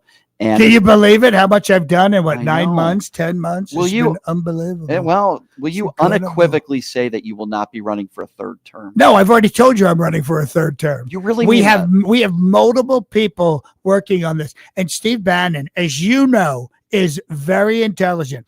And if Steve Bannon, and by the way, it doesn't matter what Steve Bannon says. It's the people. It's that everywhere I go, they're like, sir, please run again. Sir. Everywhere I go, the people walk up to me. They somehow get through 50 Secret Service people, and they walk right up to me and go, sir, run again. Please run again, sir. And they're crying. They walk up to me. They're just crying their eyes out. The big, strong firemen and lumberjacks and football players, and they all want me to run again. And who am I not to run? That's fair. That's fair. Mr. President, before I let you go, I want again for you to talk about your event that you have in Las Vegas. It's going to be at the Westgate Thursday night. Today's Tuesday. I'm all messed up because I was in Japan, which they call the land of the rising sun. They do. Which is, I think that should be America, don't you? Japan is beautiful. Florida should be the land of the rising sun, and they're so good over there. Everything's so tiny. I saw a hotel room as the size of a shoebox. These people, they're so efficient, the Japanese. They have something called Kaizen. Do you know what Kaizen is? I don't. Constant improvement. They live and die by constant improvement. Kaizen. Interesting. With all the losers here, they don't do a damn thing. But this show, I'm flying right as soon as we're done this, I'm flying back to Japan, and then I'm going to fly back again. Randy Rainbow's giving me an award. I think it's the Sean Hannity Award, and I love awards. I was voted Mr. Michigan. Many years ago. I never knew that. Yeah, I was on the cover of Honesty magazine last month. So I've won. I love awards. I love getting awards. I love giving awards, but I prefer getting awards. So I'll be back for that award, even though it's from some left-wing lunatic who sings Broadway show tunes. Well, Mr. President. So come see me at the Westgate, everybody. Come see me at the Westgate. Are the tickets affordable? I would imagine they probably they're are. They're very affordable. It's the Westgate. I know people here in Las Vegas love the Westgate. Like you said, has such a rich history, but it's one of those places. It's not like these other places where you got to go to the Sphere and they want $5 million to see the Eagles and half the band is dead. That's true. You know what I mean? And now No Doubt's coming. I'm like, who the hell's No Doubt? Will you have any racists performing like Kid Rock or Hulk Hogan is dead, so we can't have him. You know, we're working on the halftime show, so we're having a lot of great. Are you going to the Super Bowl? We're gonna No. Why not? Well, if they beg me and pay me, I'll go. Yeah, all right. But what do you think about Big Bunny or Bad Bunny or whatever his name is? Bad Bunny, who doesn't even speak English. They showed me a clip of him on Saturday Night Live. He can barely speak English. Why do we constantly do this? We're gonna have that place surrounded by ice. Ooh. We're gonna have it surrounded by ice. Oh, okay. It's gonna be incredible. Good luck with that, Mr. President. Yes. Before I let you go, I would love to introduce to you my very good friend. We're actually going to the same party on Friday night. It's a Halloween party. And my friend, John DiDomenico, who happens to be one of the most talented comedians that I've ever met in my life. John DiDomenico is sitting next to me right now. He is. There's that smile. See, he screwed up. He smiled. Well, now I broke. I broke. You are hands down not only the funniest Trump, but spot on. There are people that are the first couple calls I got, you could see how angry they were because they actually thought I was interviewing Donald Trump. It's unbelievable. I guess that's a compliment to you. Well, I've always said going back, because I've been doing Trump since 2004, but once he started running, I always said, I feel like I'm an avatar for him for two reasons. I remember being here for SEMA. I was hired by a company and people walking up to me, whispering in my ear saying, I'm voting for you. Not I'm voting for him, but I'm voting for you. My wife doesn't know. And it's how much kids don't know. How long does it take for you to put on this makeup? It takes about an hour. It's because really I've got and I rushed it because I was running late. It's really but good. It's the gluing on of the wig because I've got to get that exactly right. You know, because this wig is like a $5,000 wig, and then the base makeup, then the lines, then the white because he's got the white from the tanning, right, and all that stuff, and then I have to age myself a little bit, and then I got to be a little ruddy, so I got to get the stipple brush. It's a little tedious. It's a little tedious. You're still doing your YouTube, but you're still doing your press conferences? I haven't been doing the press conferences, but we still do the videos when there's time. What's your combined following on social media? On social media, 6.1 million. Wow. On TikTok. Oh my God. 113,000 on YouTube. 20,000 on Instagram because that's good. More businessy for what I do. So as a over speaker. 6-7 million people. Yeah. That is unbelievable. Yeah, Donald Trump is lucky. the gift that keeps on giving. And absolutely. And again, if you want to talk about this event that you're going to be a part of. Oh, yeah. So I've been working with Randy Rainbow for the last couple of years. He has a monster following. He's done 2 tours and he sold out in Chicago 3 nights. Sold out because his stuff is so funny and he's a great singer and is a great writer of parody songs. He's got real Broadway caliber people who help him put these shows together, and then he goes out on tour and he's a great entertainer. So I was unable to join him on the road because I'm doing national sales meetings and award shows and all these appearances. So he said, and we did this the first round too, I shot a video which opens up every show. But when I was shooting this new one for this tour, I said, listen, when you come to Las Vegas, why don't I just do it live? And he's like, oh my God, that would be great. I can't wait. I'm going to have to check out that show as well. And I'm going to bring some friends. That's going to be a lot of fun. So I don't want to put you on the spot here. You've been doing Donald Trump for like an hour, which I'm honored, by the way. I'm so honored. I love it. I'm so honored that you came here to do this. This is so much fun. But I have a lot of people asking me, does he do any other impersonations? Oh, yeah. And I said, yes, he does plenty of other impersonations. Yeah. You're not a one-trick pony. It just so happens your Donald Trump is spot on. Can we get a best of? Who can we get? Best of. Just do a couple of the best of. Yeah. So one of the characters I do in full makeup is Austin Powers, baby. Yeah. I love it. And of course, if you have Austin Powers, you've got Dr. Evil. Brian, you're just not evil enough. You're quasi-evil. You're semi-evil. You're the Diet Coke of evil. Just one calorie. And when I was a kid, I used to love to do Columbo. That was one of my favorites. Sir, I hate to bother you. I'm a little confused. One more thing, sir. And then one of the ones I've been doing for years since he came on the scene is Dr. Phil. Oh, it's one of the reasons. Are you kidding me? Right. What were you thinking? Okay. Hey, when it comes to relationships, it doesn't matter how flat you make a pancake. It's got two sides. Dr. Phil, why were you had a microphone and enjoying the fact that people were getting deported? Like they put you, Dr. Phil, in front of these ICE agents that were arresting people. Because I needed content for my network, which failed miserably. Hey, listen, I learned one thing. You cannot change people. You can put a kimono on a squirrel. It still won't speak Japanese. Oh, my God, I'm dying. I've been laughing nonstop for the last hour. I can't breathe. You're so funny. Hold on, I got to do Guy Fieri because he's a big Vegas guy. Hey, everybody, I'm driving the bus to Flavortown, man. Holy moly, Stromboli. I got 3 restaurants here in Las Vegas, and they all serve the same crap. Guy, why does everything you eat taste good? Like, man, it's so good. I want to smack my lips. You could put that on a Frisbee. That would still be good, baby. You know what I mean? I've met Guy Fieri before. Yeah, He's actually, love, peace, and taco grease, baby. Yeah. Oh, my God. Where are you performing next? Like, I know you're all over the country. You do a lot of personal. I'm in Boca Raton, which I hope is still there when I get there. In 2 weeks, and then I'm here for a big national sales meeting. I love it. Yeah, give out your socials so people. The socials are really easy. We've tried to make it all the same across everything. It's the Johnny D Show, and that's Johnny with an H and 2 N's. So the Johnny D Show. I love it. And I'll probably shoot something today since I'm in Trump already. You might as well. I might do a video with you after. Yeah, absolutely. John, I absolutely love you. I know we're going to be at the same Halloween party on Friday night. And I'll be Dr. Hammond from Jurassic Park. I cannot wait. I cannot wait. And just wait. so we can't talk too much about it because it's a private event, but a friend of ours throws probably the biggest Halloween a couple party. $100,000 he puts into it. Yeah, and it's 300 people. It's gonna be great. It's in this massive space. He has all these people coming in. He really outdoes himself every year. But I have to say, Ghostbusters year, that was great. Oh my God. Yeah, who's the guy who sings the Ghostbusters song? I met him. Oh yeah, Ray. What the hell is his name? Something good.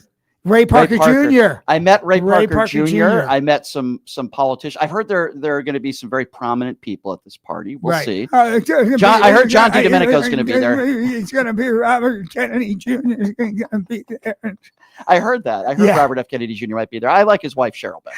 Oh, she's going to work with her. I did a show in. Did you really? I did a show in LA. She seems like a very nice lady. I don't know what she sees in him, but I don't get it. Curb Your But she was Enthusiasm's so incredibly sweet and incredibly nice. I've met her as well. She's really nice. Yeah, she's really nice. We did a show at the Roosevelt Hotel, and there's a theater in the bottom of the Roosevelt Hotel where there's a lot of comedy nights, and I got invited out and I did comedy, and I got to meet her, and she was the MC. Most famous person you've ever performed for?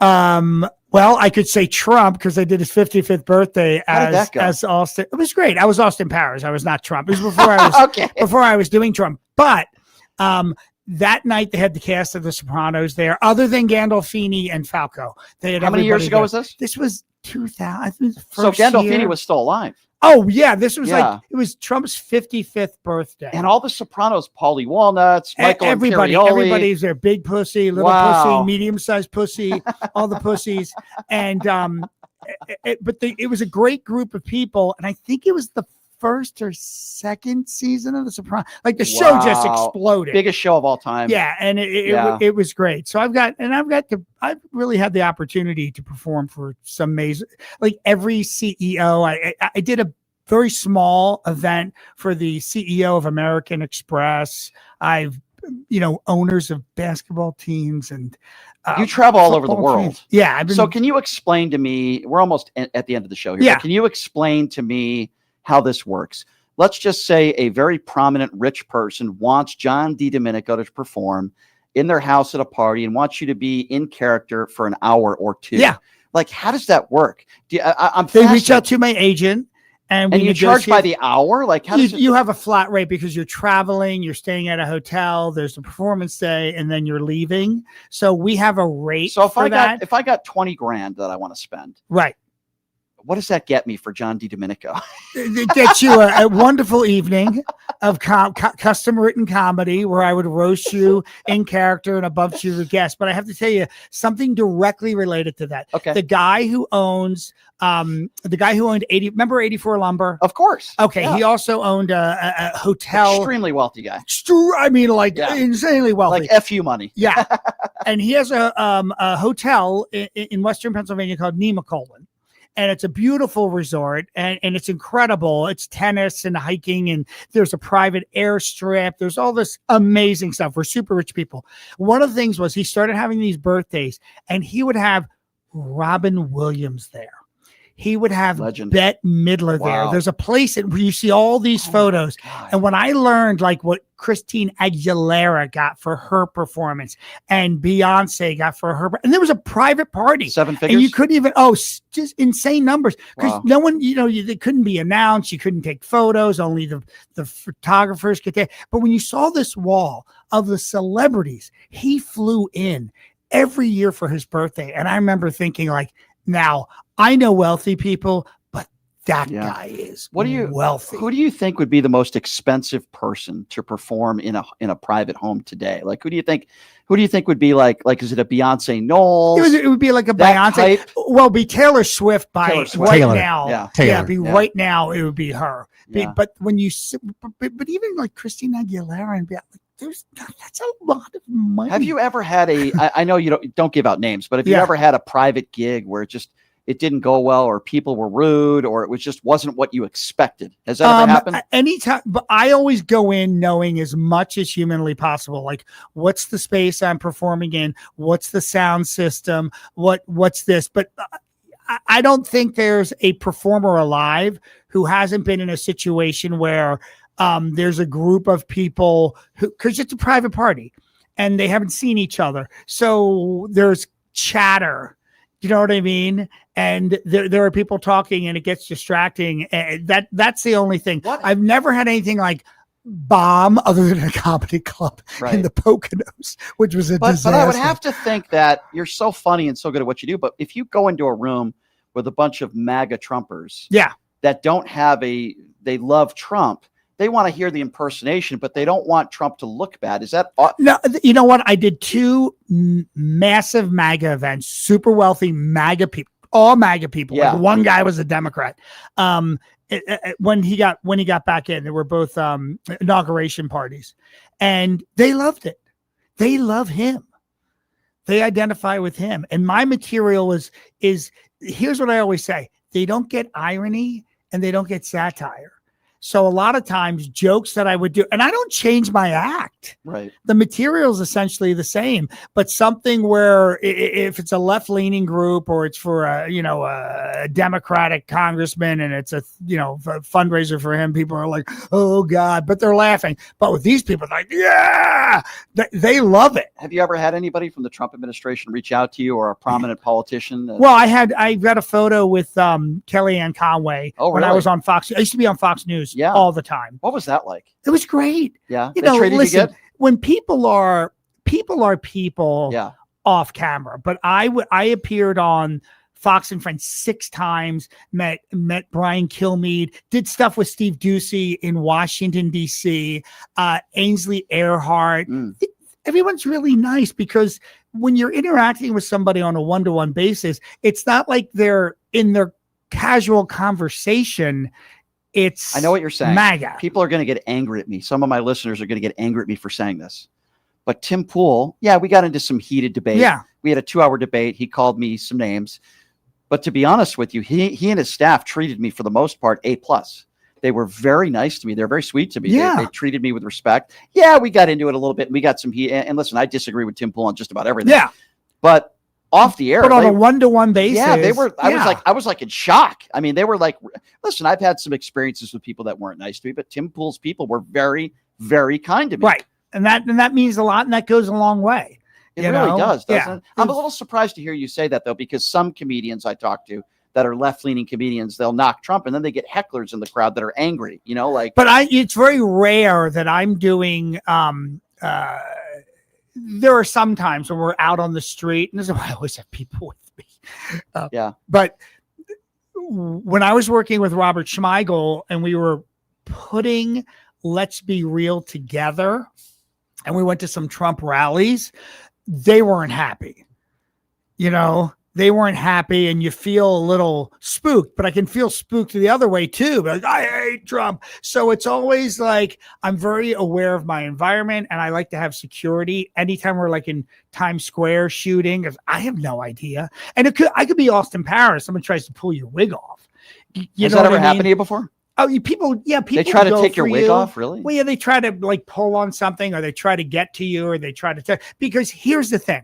When you're an impersonator of anybody, you suddenly become like a cartoon character, and people feel they can touch you. I've done so many events where I'm Trump or whatever, and the people putting their arm around you and like physically like manhandling you, and you're like, why is this guy doing this? If somebody comes up to you in your character and asks you for an autograph, do you sign it John DiDomenico or Donald Trump? I sign it John DiDomenico. I was just curious. Yeah. I did an event. I did an event over the summer, and they said, "Can you sign all these hats as Donald Trump?" And I was like, "I could, but that is not his signature." So I couldn't figure out why they wanted it. We only have like 4 more minutes here. Yeah. But I have to ask you. I got into the radio business because of Howard Stern. Yeah. I adore him, and I love his show, and I love everybody that is around. I got into the business because of him. I think you've made it to the pinnacle of whatever you're doing when you get invited and paid. Yeah, to be on the 3 Howard years Stern. were amazing. I mean, that must have been such an honor for you, because for people that don't know, John DiDomenico was Howard Stern on the the Howard Stern show. Yeah, for 3 years I was Trump, and that was from a viral video that he saw.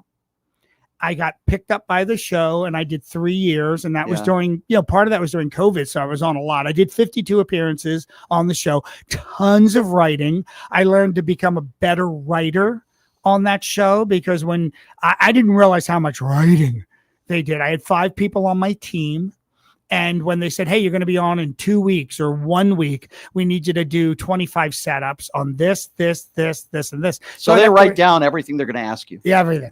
In advance. And the way it worked was we do with Howard. And it was a very long process, because we would do a development Zoom call where I would do everything as Trump. So they would hear the delivery, get some direction. They would come back, take all that material that I've written, that they've written, and then they would boil it down, kind of cut it in half. Then we do that another call. Then it would go to Howard. He'd cut it in half again. And then we'd have a final script, which was never the final script, because I would go to bed that night, because I'd have to be up at 2:30. It's very early, his show. Yeah, very early. I had to be up at 2:30. You ever do it? You do it in person? I did it once in person when I was in like? New York. Oh, it was awesome. I was there with Samantha Fontana, who's my direct producer, and I sat with her in a studio. Howard was at his home, but everybody else was. Were you nervous? Ever get nervous? I don't get the very first time. I was very nervous because I never rehearsed with Howard him. Stern. Yeah, I never rehearsed. I rehearsed with Conan. I was on Conan for 5 years. Always rehearsed with him. I love Conan. Or always rehearse, if it was with him. So he was very, very giving and generous of his time.